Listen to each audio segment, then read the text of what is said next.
Hello and welcome back to another Retro Restorations video, and what better for my first video after the rebrand, but also video 200, but also it's the 35th anniversary of the release of the Nintendo Game Boy. It came out in Japan and America slightly later in 1989, and then it came out in the UK in 1990. Got all these items, got a nice selection of games. I've got the Game Boy Portable Carry-All by ASSI. I'm sure their full name's ASSIWare. I'm sure it says ASSIWare on my larger one. But anyway, from memory I think the Game Boy works fine. There's just a few things like the screen falls off and there's some discolouring, same for here. So what I think we're going to do is a restoration process on this one. We're probably going to strip down the Game Boy into all its parts and clean it up. I'll then probably put it through the writing process as well as this, where we're going to get rid of that yellow and really bring it back to its a nicer grey type colour, and then we'll kind of demo the games that we've got here if we've got time at the end. So should we take a look at these bits and bobs? First of all, let's start with the Game Boy, which I think works from memory. When you first look at it, you think, you know what, that's not too bad. But if you look, first of all, when you roll it over, the original, it looks like the original screen to me is detached, and there are also some scratches on here. So I'm going to try and buff those out as well as I can, and then we'll have to reattach it. Look at the difference there. You can kind of see it just slowly fading from that yellowy colour into this lovely grey at the back, which is why I think we're probably going to need to strip it all down, which is nice anyway because we can clean all the buttons out and all the rubbers, and we can clean the cartridge whilst we're there. So we'll do that. Whilst we're here, we can demonstrate a game. So in fact here, look, we've got 1989 Nintendo on the back, so 35th year, and I've got Tetris. I mean, why wouldn't you put Tetris in? So we can hear that the volume works, and what's nice is there's no lines on the screen, there's no dead pixels, and volume seems to work fine, and we'll test the headphone jack later on. And again, let's have a look. So you can see here contrast also works nicely, so functioning well. So that's why it's going to be more of a restoration project for the cosmetics. Let's just also check some of the buttons. Okay, so one play. So look at that, the start button actually takes a real push. See that? So it does work, but I think that's going to be part of our clean. And then let's have a look at the case. So the case is the smaller version. I've got the really big one that allows you to put like the battery in, the cables, loads of games, the Game Boy. This one here is much smaller. It allows you to put a few leaflets underneath here, and then with most of these you put it in like, I don't remember, yeah, like so. Because you've got this little thing. So that holds it in place with a few of the leaflets, and then over here you have enough room for 4 games. Looks like this is probably where your headphones would go, so you put your earbuds here and wrap it around there. And over here, that looks a little small for a cable, so that's probably like I think there was a link cable as well for the Game Boy, so probably a little cable in there. I wonder if you could fit batteries in as well, maybe put the batteries underneath. I'll have a look online and see if I can find the box to advertise what to store inside. So again, you can see here this discoloration here in comparison to the back, so it would be nice if we could get this one sorted out as well. For the games, we have Balloon Kid. This Japanese, I'll have to have a look at that one. It's a Mario game.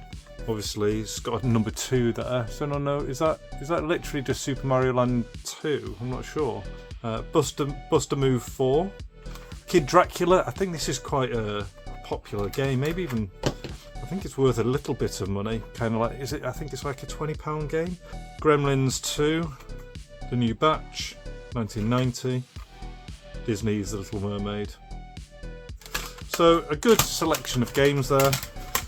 But let's move on. I guess the first bit is let's move on to the Game Boy. We'll start stripping it down with a view to cleaning it out, and then retro brighting it with some of the hydrogen peroxide. I've only stripped one of these down before, but I remember it being fairly straightforward, so I'm just going to get straight in. Having a look inside, I can see these are all tri-wing screws. So get my tri-wing out. I have two sizes of tri-wing in my kit, and it looks like this is the slightly larger of the two. Quite tight, but I think that's also giving me an indication that no one has been in before, which is nice. So I think that's all the screws out. I was holding it like this just to protect the screen, because we've lost that screen protector. In fact, I could almost just hold it like that. And in we go. Okay, so there is just the one ribbon cable just here. There we are. So yeah, I'm just going to keep breaking things down. I think what I'd like to do is probably work on the rear section first. A normal Phillips head screw there and there. And there and there. Okay, so we've got our battery contacts there. We've got our pins there for the carts. We've got the chips at the back, so I've got a CPU there, probably that way down. And there's a few more bits, so I'm going to go a bit further with removing this, because I'm going to clean it all up and do that retrobrighting process. Shouldn't matter too much. Oh, that's just an RF shield. But things like the contacts, if I can get those out as well, I think I might as well. So just like that. One there.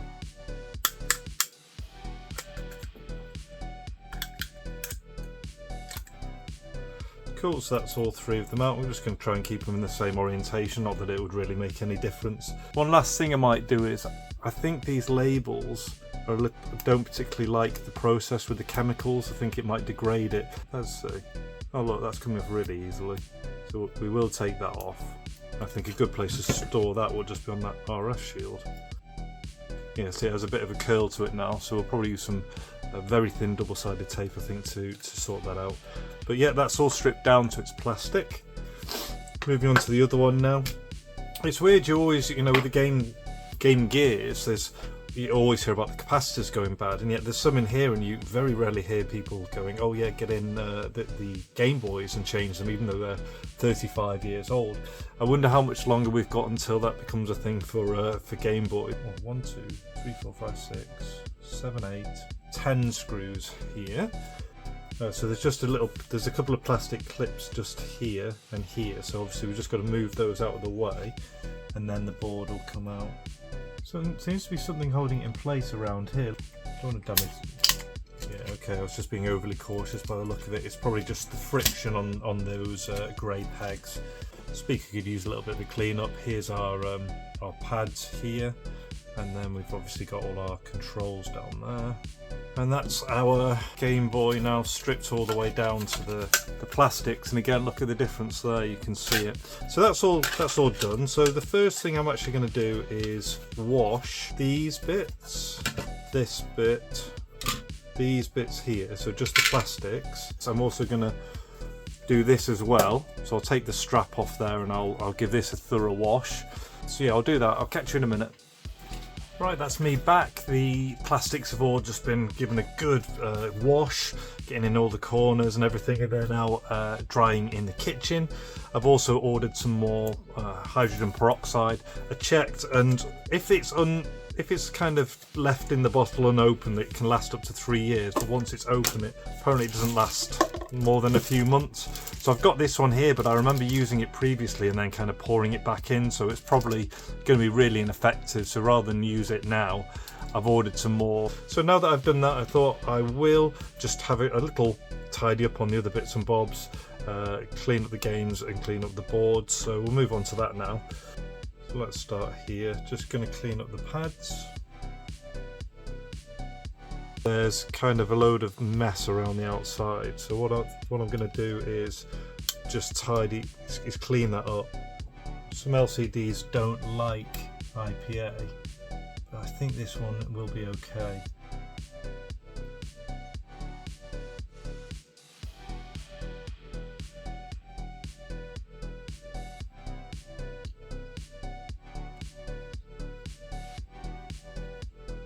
That's better, it's got rid of the stuff that was around the outside.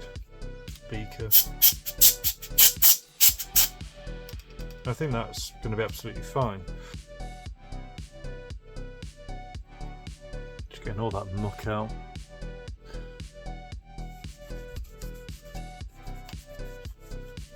Again, just a light clean. I'm going to go inside the socket. I'm going to make sure there's plenty in here. This is the volume, isn't it? Just to make sure that there's no problems in the future. And then I'm also going to get a toothbrush with IPA inside for the teeth. We'll get inside the switch. So we're just going to get it in, and then inside here. So all the electrical contact parts we're going to clean up.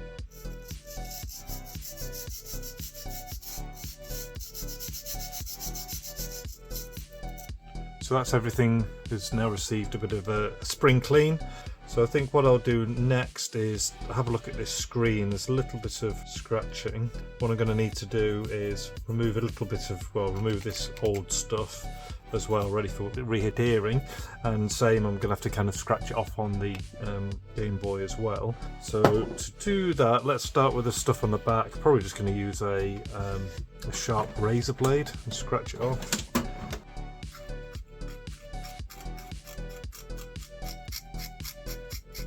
So this is an example where I've made a bit of a mistake. So I'm scratching here, and I just realised how thin this is. So even though I've then taken off the glue, you can see the lines are now showing through here. So I'm going to have to work out a way of now making that grey again. So I'm probably just going to have to use some paint or something behind very carefully, just to make that look grey again. Anyone else who's done one of these before, what have you used to get rid of any of this like residue, or have you just kind of left it on and then worked on the body instead? Even trying to remove it now with IPA, it's taking off what appears to be like a bit of a grey paint almost behind. Welcome back. So what I decided to do was try my best to colour match the grey here, and then what I did was I then painted the rear, because I found that if I just did it in the areas where it becomes see-through, it was a little bit obvious. So what I've done is kind of gently gone round here, putting a little bit more where the see-through parts are, and now you can see what it looks like. Rather than looking like it's on the inside, it just looks like there's some surface scratches here. So I'm pretty happy with how it's come out now. And much less obvious, and I think when it's on the Game Boy it should look absolutely fine. Let me know what you think to that fix. Would you have done something different? Would you have just swapped it for another? Like I say, I think it's best to keep the originals than kind of put a replacement in. They just don't match, I don't think. So what I'm going to do now is buff up the plastic here as well and see if I can remove some of those surface scratches. When you're buffing, don't go in circles, go in a straight direction, and then it'll be a lot less obvious, because what you're essentially doing is the cream you use is slightly abrasive. You're just kind of wearing down the surface, so you want to wear it down in a nice straight direction so it doesn't catch the light as much. Right, that's as good as it gets. So it took a lot longer than I hoped or expected, but it is now buffed up, it's cleaned. I've rectified as best as I can that attempt to get the glue out. I think when it sits on against the screen like so, especially when it's not catching the light, it should be absolutely fine. So I might as well just give the carts a quick clean and fettle. So that's just going to be a quick wipe over, cleaning the contacts and just tightening up the screws at the back that sometimes become a little loose.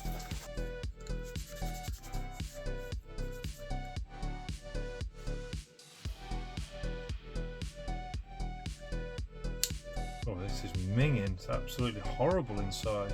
If this doesn't work, we'll have to. I think we'll be taking this one apart. But absolutely covered. Ugh. Look at that. I'm a little concerned about this car. Should we have a look inside now?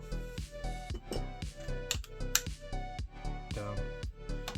Yeah, look all up here, right up into that layer there. That contact there as well. It goes and then it's degraded. Ugh. It's like looks like it's been dropped in water or left in water or something. There's a lot going on in this cart. Let's hope the other ones aren't as bad as this. So it looks like it was just the one, the Buster Move 4, that was a bit iffy. Other than that, we're all done. So at this point we'll take a break, and I'll update you when the hydrogen peroxide arrives. We'll get all that set up and we'll get it going.